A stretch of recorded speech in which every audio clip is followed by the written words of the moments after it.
গতকাল সন্ধ্যায় এত বেশি গরম লাগছিল, কি করব বুঝে পারছিলাম না। আর ঘরে মনে হচ্ছিল যেন দমটা বন্ধ হয়ে আসছে। তো চটজলদি রেডি হয়ে বের হয়ে পড়লাম। সেই সঙ্গে আপনাদের ভাইয়াকেও আমি ফোন দিলাম, তো অফিস থেকে যাতে আসার সময় আমার সঙ্গে আর কি মিট করে। আপনাদের ভাইয়া বলল যে একটা কোল্ড কফি খাও, এখানে কোল্ড কফি নিয়ে নিয়েছি। তো হাঁটতে হাঁটতে খাচ্ছিলাম, বেবিটা আর কি তাকিয়েছিল, ওকেও একটু দিলাম। তো ও তো আর খাবে না, এমনিতেই মুখে দিলাম। তো এখানে টুকটাক কিছু কেনাকাটাও করেছি, করে এই তো আমি রিক্সা নিয়ে ঘুরছি আর কি, বাসার দিকে রওনা দিচ্ছি। আর এদিকে দেখছিলাম যে বাচ্চাদের জন্য কি নেওয়া যায়, বাসায় যেহেতু আতিকারিয়া দুজন আছে। আর আমার প্রচণ্ড গরম লাগলে না, আমি বাচ্চাদেরকে নিয়ে চট করে বের হয়ে যাই, আর একটু বাইরে একটু ঠান্ডা খাই, হাঁটাহাঁটি করি, নয়তো রিক্সায় ঘোরাফেরা করি।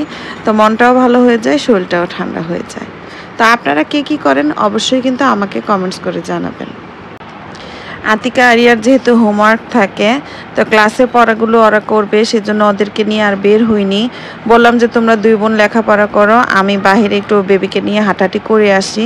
কারণ মাদ্রাসায় তো তোমরা যাও, বাহিরে বের হও, আমি আর ছোটো বাবু একদমই বের হই না।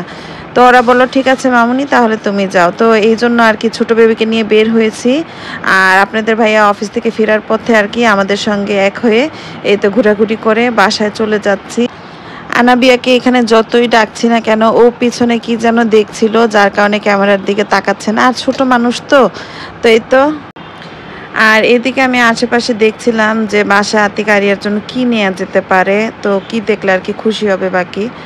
তো এখানে ও আসার সময় বলছিল ছোটজন যে নান রুটি খাবে, তো এখানে আপনাদের ভাইয়া নান রুটি নিল আর চিকেন চাপ নিল। ও এই খাবারটা আর কি অনেক বেশি পছন্দ করে আরিয়া আর কি।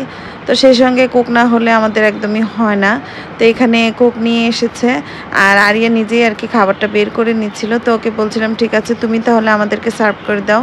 তো এই তো খাবারটা বের করে আমাদেরকে দিয়ে দিচ্ছে। তো ছোটোখাটো একটা লাইফস্টাইল ব্লগ আপনাদের সঙ্গে শেয়ার করলাম, কেমন লেগেছে অবশ্যই কমেন্টস করে জানাবেন। আর যদি খুব বেশি ভালো লেগে যায় তাহলে কিন্তু অবশ্যই লাইক, কমেন্ট এবং শেয়ার করে দিবেন। এই তো এখানে সবাই মিলে নাস্তা করছিলাম, সেই সঙ্গে বাচ্চাদের মাদ্রাসার গল্প আর আপনাদের ভাইয়ের অফিসের গল্প শুনতে শুনতে আমি অস্থির।